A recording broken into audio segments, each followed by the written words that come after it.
नमस्कार, आप देख रहे हैं न्यूज 31 उत्तराखंड। मैं हूं आपके साथ ऋतु बसंत। चलिए बुलेटिन की शुरुआत करते हैं आज की सभी अहम खबरों के साथ। नैनीताल के गर्म पानी क्षेत्र में रविवार को नदी में बही सभी 3 महिलाओं के शव पुलिस और एसडीआरएफ की टीम ने बरामद कर लिए हैं। महिलाओं के शव मिलने से उनके परिवार में कोहराम मचा हुआ है। नदी में बही सभी 3 महिलाओं के छोटे छोटे बच्चे हैं और अब मासूम बच्चों के भरण पोषण की चिंता परिवार को सता रही है। यह है ललिता देवी का परिवार, जिसका पति दिलीप मुंबई में प्राइवेट नौकरी करता था और लॉकडाउन के बाद अपने गांव चमड़िया आया था। ललिता की एक 2 साल की छोटी बेटी है और 7 साल का बेटा है, जबकि पति अभी भी सदमे में है। ललिता की सास ने कहा कि उन्होंने अपनी बहू को लगातार आ रही बारिश के कारण जंगल जाने से मना किया था, लेकिन किसी ने बात नहीं मानी और घटना हो गई। वहीं नदी में बही दूसरी महिला कमला देवी के परिवार में भी मातम पसरा है। कमला के नदी में डूबने की खबर के बाद पति चेन्नई से घर लौटा है। कमला देवी अपने पीछे 3 बेटियों को छोड़कर चली गई है। वही घटना के बाद पुलिस और एसडीआरएफ ने 3 दिन तक चले रेस्क्यू ऑपरेशन के बाद तीनों महिलाओं के शवों को बरामद कर पोस्टमार्टम कर परिजनों के हवाले कर दिया है। वहीं क्षेत्र में हुई इस घटना के बाद क्षेत्र की एसडीएम ऋचा सिंह का कहना है कि घटना दुर्भाग्यपूर्ण है और पीड़ित परिवार को आपदा राहत कोष से 4 लाख रुपये का मुआवजा दिया जाएगा। एक मां का ये छोड़ चले जाना किसी के भी परिवार के लिए किसी बड़ी त्रासदी से कम नहीं है। इस घटना के बाद अब तीनों परिवारों को अपने मासूम बच्चों के भविष्य की चिंता सता रही है। क्या सोचो, लड़का बेरोजगार है, वहाँ नहीं, लड़कियाँ के लिए वहाँ चले गए। परिवार बेरोजगार है। हरिद्वार के वीरपुर खुर्द में रिजर्व वन भूमि पर मुनि चिंदारन द्वारा किए गए अतिक्रमण मामले में नैनीताल हाईकोर्ट ने सख्त रुख अपनाते हुए राज्य सरकार को 13 जुलाई तक विस्तृत जवाब पेश करने के आदेश दिए हैं। इस अतिक्रमण मामले में सुनवाई करते हुए आज हाईकोर्ट के वरिष्ठ न्यायाधीश रवि कुमार मलिमत व न्यायाधीश NS धनिक की खंडपीठ ने राज्य सरकार से पूछा है कि अभी तक 52 कमरों का भवन क्यों नहीं तोड़ा गया। याचिकाकर्ता ने कोर्ट को बताया कि अतिक्रमणकारी बहुत ही पहुंचा हुआ है, इसलिए उसे अभी तक उपयोग की गई भूमि और काटे गए पेड़ों का मुआवजा भी लिया जाए, साथ ही उसके खिलाफ कानूनी कार्रवाई की जाए। आपको बता दें कि हरिद्वार निवासी अर्चना शुक्ला ने जनहित याचिका दायर कर कहा है कि ऋषिकेश के निकट वीरपुर खुर्द वीरभद्र में मुनि चिदानंद ने रिजर्व फॉरेस्ट की 35 बीघा भूमि पर कब्जा कर वहां पर 52 कमरे का एक बड़ा हॉल और गौशाला का निर्माण कर लिया है। चिदानंद के रसूखदारों से संबंध के चलते वन विभाग व राजस्व विभाग द्वारा इसकी अनदेखी की जा रही है, लिहाजा उक्त भूमि से अतिक्रमण हटाकर यह भूमि वापस सरकार को सौंपी जाए। द्वारा मुझसे कई सवाल पूछे गए, पूरा बैकग्राउंड पूछा गया और मैंने ये एप्रीहेंशन में दिखाया कि ये लोग जो है रिजर्व फॉरेस्ट की लैंड के अंदर 20 साल से बैठे हुए हैं और एक्शन टेकन रिपोर्ट भी आ गई, लेकिन आज तक वहाँ से न बहुत बड़ी 52 कमरों की बिल्डिंग गिराई गई है, न जो छोटा मोटा स्ट्रक्चर बना था वो गिराया गया है। पता नहीं अंदर जो है फॉरेस्ट के लोग हैं या कोई और बैठा है। ये प्रोसीजर जो है लैंड ट्रांसफ़र का नहीं हो सकता। इस पर जो है खंडपीठ ने सरकारी वकील को सुना एवं मुनि चिदानंद के प्राइवेट वकील को भी सुना और उन्होंने कहा, कुछ बातें कही कि जो कि आप एक एफिडेविट में इसको लाइए कि कौन सा मोड, कौन सा तरीका होना चाहिए कि जिससे लैंड जो है वो ट्रांसफ़र मानी जाए प्रॉपर्ली। इस लैंड को इतने साल रखा गया है तो क्या कोई प्यूनिटिव एक्शन इसके विरुद्ध लिया जा सकता है या नहीं लिया जा सकता। और इसके अलावा उन्होंने 3-4 प्रश्न और किए हैं सरकारी वकील से, जिसका उन्हें जवाब देना है और अग्रिम बहस के लिए ये याचिका जो है वो 13 जुलाई के लिए लगा दी।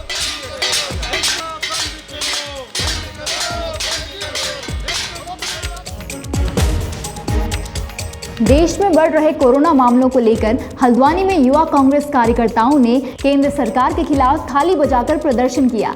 यहां प्रदर्शन की अगुवाई कर रहे प्रदेश उपाध्यक्ष गुरप्रीत सिंह प्रिंस ने कहा, मोदी जी ने कोरोना से लड़ने के लिए 21 दिनों का समय मांगा था, लेकिन आज 100 दिनों से भी अधिक समय हो गया है और इस बीमारी के ग्राफ में अब भारत तीसरे स्थान पर आ गया है। धरातल पर काम करने के बजाय मोदी जी थाली बजवाकर, दिए जलवाकर, आरोग्य सेतु ऐप डाउनलोड करवाकर देश को गुमराह करते रहे हैं।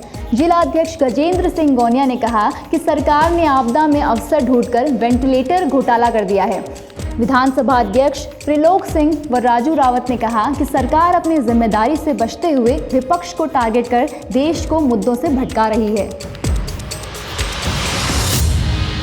आज इस प्रदर्शन के माध्यम से हम सरकार को ये बताना चाह रहे हैं कि जिस समय हमारे देश में कोरोना महामारी की शुरुआत हुई थी, उस टाइम मोदी जी ने कुछ उपाय करने के बजाय देश की जनता को बेवकूफ़ बनाया। कभी थाली बजाकर, कभी मोमबत्ती लाकर, कभी आरोग्य सेतु ऐप के नाम पर, और जो इन्होंने बिना तैयारी के लॉकडाउन किया उससे काफ़ी प्रवासी जो मजदूर है उनकी हालत आपने देखी है।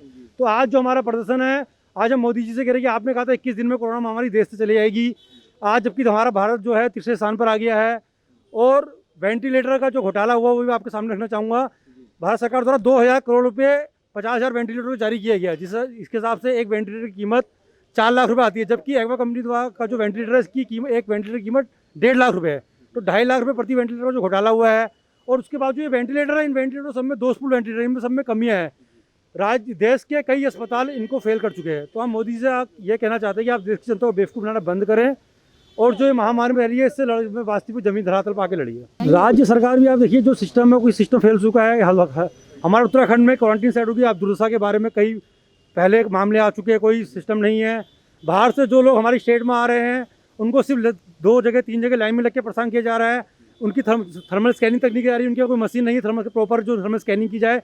बस ये खाली कागज खाना पूर्ति कर रहे हैं, कागजों का पेट भर रहे हैं और ये हमारे उत्तराखंड के भविष्य के साथ, उत्तराखंडी जनता के साथ खिलवाड़ कर रहे हैं। देखिए ये अब नीलकंठ हॉस्पिटल में जो केस आया उससे पूरे वहाँ के स्टाफ को, मरीजों को, तीमारदारों को प्रशासन द्वारा क्वारंटीन किया। प्रशासन द्वारा अच्छी पहले की क्या पता किसके अंदर सिम्टम्स है पता नहीं चलता, लेकिन आपने उनको अच्छी बात है, आपने उनको अंदर रख दिया, उनको वहाँ क्वारंटीन कर दिया, उनको इलाज चला। लेकिन उनको जो बुनियादी सुविधा है जिसको लेकर तीमारदार और वहाँ के लोग परेशान होते हैं, आप वो उनको मुहैया कराइए।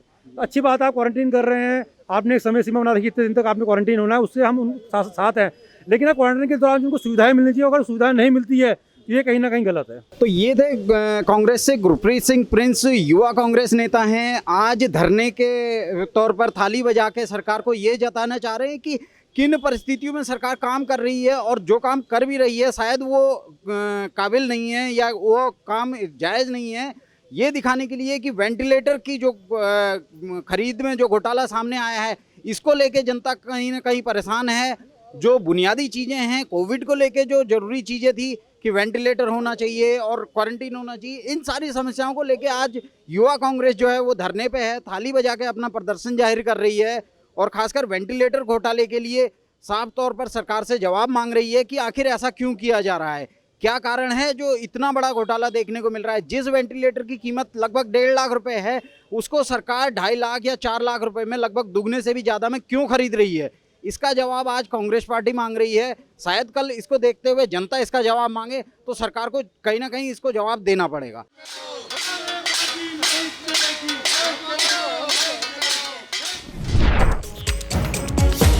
हल्द्वानी में आज ट्रांसपोर्ट नगर व्यापारी एसोसिएशन के व्यापारियों ने एसपी सिटी अमित श्रीवास्तव को आईपीएस कैडर दिए जाने के अवसर पर खुशी जताते हुए मिठाई बांटी। इस मौके पर व्यापारियों ने उनके सरल स्वभाव और उनके व्यक्तित्व की तारीफ करते हुए कहा कि सभी की समस्याओं को सुनकर तुरंत एक्शन लेने वाले पुलिस ऑफिसर की आज राज्य को आवश्यकता है। इस मौके पर यहाँ व्यापारियों ने एसपी सिटी के कार्यों की सराहना की।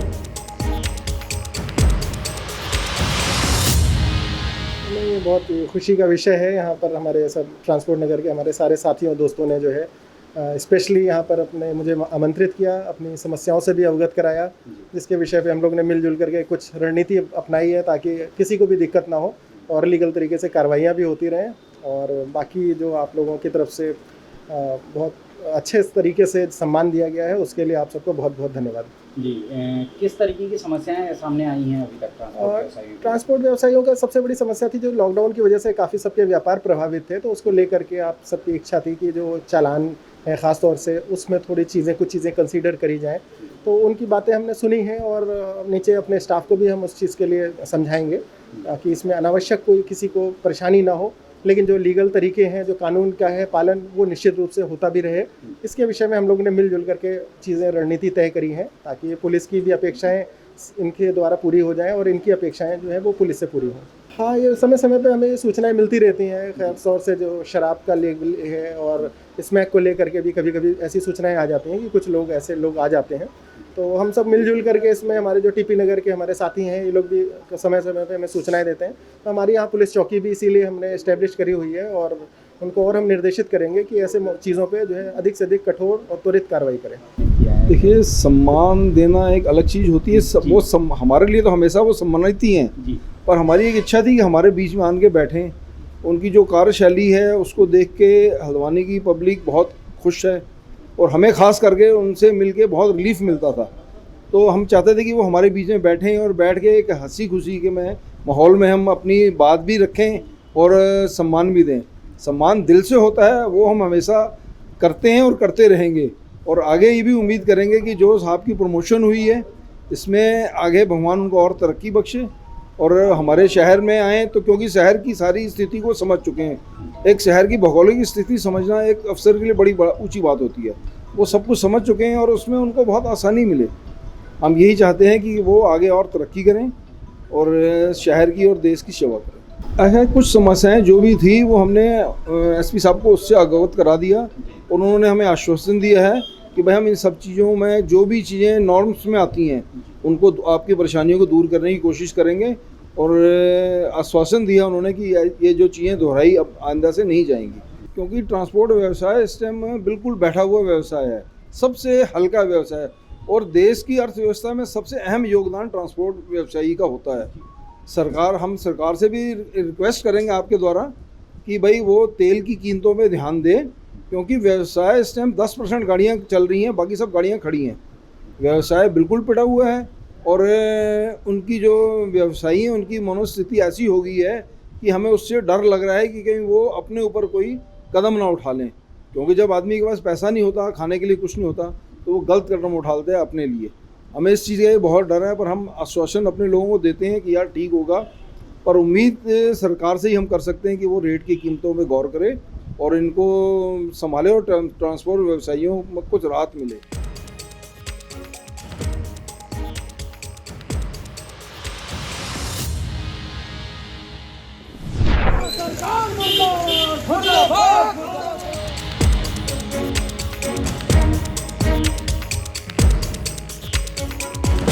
उधम सिंह नगर की किच्छा विधानसभा में यूथ कांग्रेस के कार्यकर्ताओं ने दीनदयाल चौक पर भाजपा सरकार का पुतला फूंका। भाजपा की प्रदेश सरकार के दबाव में स्थानीय प्रशासन द्वारा यूथ कांग्रेस के प्रदेश अध्यक्ष और कार्यकर्ताओं पर झूठे मुकदमे दर्ज करने का आरोप लगाते हुए यहां कार्यकर्ताओं ने कहा, पिछले दिनों लाल कुआं में यूथ कांग्रेस के प्रदेश अध्यक्ष और कार्यकर्ता लोकतांत्रिक ढंग से भाजपा की जन विरोधी नीतियों, महंगाई और बेरोजगारी के खिलाफ प्रदर्शन कर रहे थे, लेकिन प्रदेश सरकार ने द्वेष भावना के चलते प्रदर्शनकारियों पर झूठे मुकदमे दर्ज करा दिए। कार्यकर्ताओं ने कहा कि इसे लेकर कांग्रेस के यूथ कार्यकर्ताओं में सरकार के प्रति आक्रोश व्याप्त है।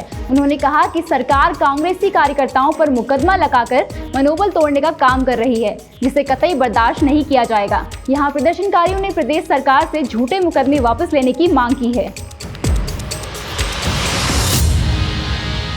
हमारे यूथ कांग्रेस के प्रदेश अध्यक्ष बड़े भाई सुमित्र भुल्लर जी ने जो लाल कुआं में प्रोग्राम किया था, उनके ऊपर झूठे मुकदमे जो भाजपा की सरकार के द्वारा लगाए गए हैं, उनका हम पूर्ण रूप से विरोध करते हैं और इसी उपलक्ष्य में हमने आज भाजपा सरकार का पुतला दहन किया है और हम भाजपा सरकार को ये चेताना चाहते हैं, बताना चाहते हैं कि अगर इस तरीके के झूठे मुकदमे हमारे कांग्रेस के कार्यकर्ताओं पे बराबर लगाते रहेंगे तो हम उनका पूर्ण रूप से विरोध करते रहेंगे और सरकार की ईंट से ईंट बजाने का काम करेंगे। भारतीय जनता पार्टी की सरकार के द्वारा कांग्रेसी कार्यकर्ताओं का मनोबल तोड़ने के लिए जो उन पर निरंतर मुकदमे दर्ज किए जा रहे हैं, उन मुकदमों के खिलाफ और उन मुकदमों की वापसी के लिए हमने आज प्रदेश सरकार का इस किच्छा में और उसका पुतला दहन, प्रतीकात्मक पुतला दहन किया है।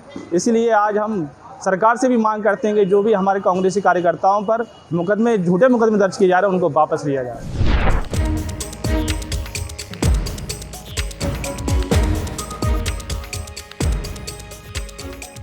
हल्द्वानी के राजपुरा वार्ड नंबर 14 के पीएससी सेंटर में जिलाधिकारी सविन बंसल ने आज आयुष्मती योजना का शुभारंभ किया। इस मौके पर जिलाधिकारी सविन बंसल ने कहा कि इस योजना का उद्देश्य घरों में काम कर दैनिक मजदूरी करने वाली महिलाओं को जागरूक कर बीमारियों से बचाना है। इस मौके पर डॉक्टर एम होरा ने बताया कि इस योजना के तहत महिलाओं को कार्ड के माध्यम से नजदीकी CHC सेंटर में सप्ताह में एक दिन निःशुल्क जांच की सुविधा दी जाएगी।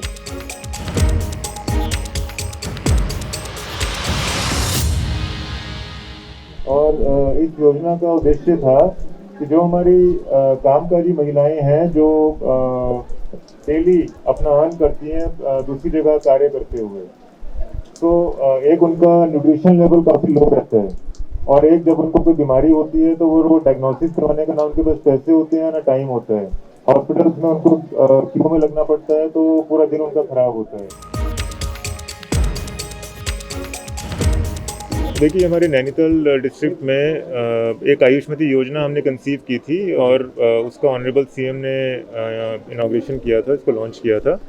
उस समय इंडिकेटिव तौर पे कुछ ऐसी कामकाजी महिलाओं को न्यूट्रिशन किट्स, आई कार्ड्स और उनकी जांच के फॉर्म्स प्रदत्त किए गए थे, लेकिन कोविड के दृष्टिगत क्रियान्वयन में थोड़ा डिले हो गया इन बिटवीन। तो आज से हम उसको स्टैगर करते हुए लॉन्च करवा रहे हैं। हमारी हल्द्वानी में अभी 600 महिलाएं आइडेंटिफाइड हुई हैं आफ्टर ड्यू वेरिफिकेशन। उम्मीद है कि और भी नंबर्स निकलेंगे अभी रामनगर में और हल्द्वानी के अन्य क्षेत्रों में भी, उनको भी इस स्कीम में जोड़ दिया जाएगा। अभी जो 600 महिलाएं हमारी आइडेंटिफाई हुई हैं आयुष्मती योजना के तहत, उनको न्यूट्रिशन किट्स जिसमें आयरन, कैल्शियम की मात्रा ज़्यादा होती है, और उनकी स्वास्थ्य जाँच जो मुख्य घटक है इस योजना का, स्वास्थ्य जांच उनके लोकल एरिया PHC में ही व्यवस्था की गई है, और वो जो जांचें हैं वो सैनिटाइज की गई हैं, फॉर्म्स में वो सर्कुलेट किए गए हैं सारी PHCs को और महिलाओं को। तो प्रिलिमिनरी जांचों के पश्चात कोई एडवांस डायग्नोसिस की जांच की जरूरत पड़ेगी, उसके लिए भी 5000 तक की लिमिट तक हम उनको रिइंबर्स करेंगे, और प्राइवेट हॉस्पिटल से इसका अरेंजमेंट कर रहे हैं।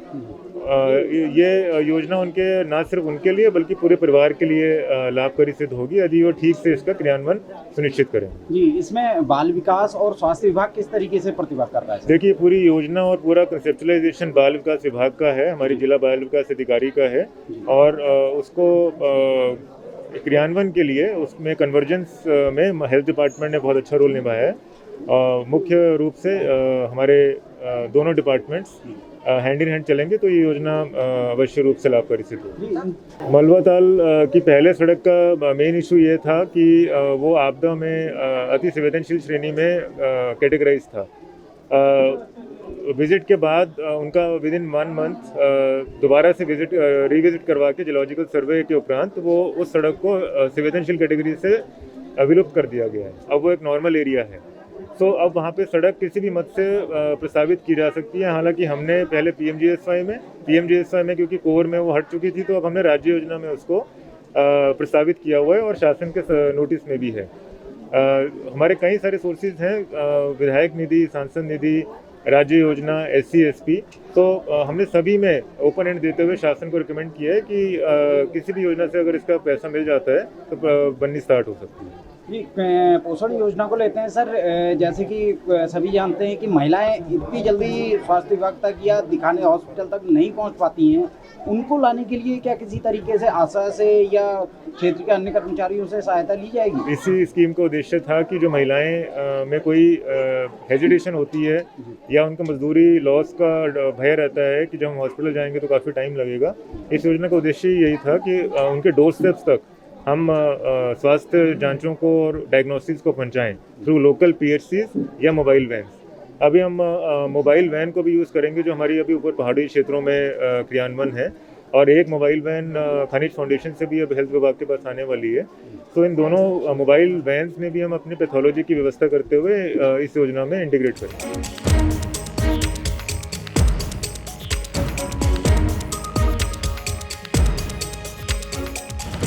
ये जो है बहुत अच्छा काम करा है।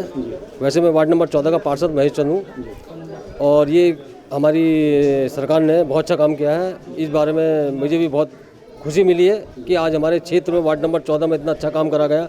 हमारी बहनों ने और DM साहब आके इसका उद्घाटन करा, बहुत अच्छा काम करा, इसके लिए बहुत खुशी है। सर, मैंने ज्ञापन इसलिए दिया है कि ये हमारे क्षेत्र में एक जाम फैक्ट्री है जो कि काफ़ी पुरानी है। किसी टाइम में वहाँ जाम का काम हुआ करता था जिसमें कई लोग उसमें कार्य करा करते थे, लेकिन अब वो है जो बंद हो चुकी है और ना वहाँ कोई काम होता है ना कोई काज होता है। वहाँ सिर्फ जुआरी और शराबी ये लोग अक्सर वहाँ बैठा करते हैं और वो खंडर हो चुकी है। कई दफ़े मैंने तुम्हारे मीडिया तुम्हारे नगर निगम में ज्ञापन दिया, सिटी मजिस्ट्रेट साहब को दिया, मगर उसकी सुनवाई आज तक नहीं हुई है।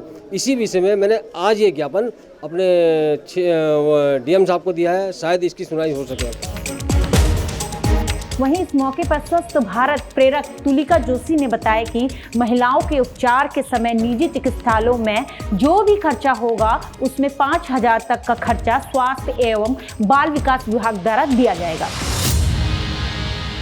योजना का शुभारंभ होना है, क्या है ये योजना, कुछ डिटेल से इसमें बताएंगे? जी तो जी 27 फरवरी 2020 को माननीय मुख्यमंत्री जी द्वारा ये योजना का आरंभ किया गया, उद्घाटन किया गया।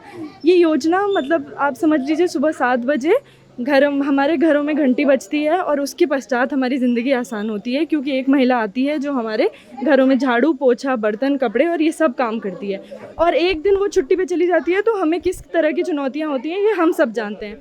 तो इसी विशेष वर्ग को ध्यान रखते हुए, इस वर्ग का ध्यान रखते हुए जो कि अपनी पगार न कटने की वजह से वो छुट्टियां नहीं लेता, अशिक्षा और जागरूकता के अभाव के कारण कभी कभी अपना इलाज नहीं कराता, इनका ध्यान रखते हुए आयुष्मती योजना बनाई गई, जिनमें से राजपुरा क्षेत्र से 603 ऐसी महिलाएं आइडेंटिफाई कराई गई जिनका पूर्ण स्वास्थ्य जांच कराई जानी है।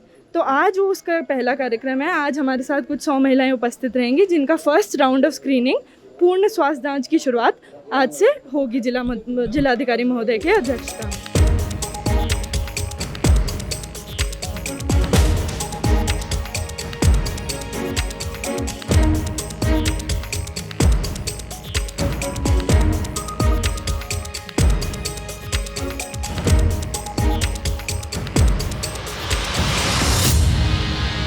की जांचें यहाँ की जा रही हैं, अभी कौन कौन सी जांचें हो रही हैं यहाँ? यहाँ पर ब्लड की जांचें हो रही हैं, जैसे कि haemoglobin, ABO grouping, TLC, DLC, blood sugar, HIV, VDRL. इन जांचों के बाद में इन्हें इसके ट्रीटमेंट के लिए जिसमें कमी पाई जाती है तो उसके ट्रीटमेंट के लिए क्या है फिर? ये तो रिपोर्ट देखने के बाद ही पता चलेगा। अभी तो हमने दिलवाया है, अगर ये लोग वापस रिपोर्ट दिखाने आते हैं, उनमें कमी होगी तो उनको बताया जाएगा। आज की अहम खबरों में बस इतना ही। कल फिर मिलते हैं इसी समय कुछ और नई खबरों के साथ। तब तक के लिए आप बने रहिए हमारे साथ और देखते रहिए न्यूज़ 31 उत्तराखंड। नमस्कार।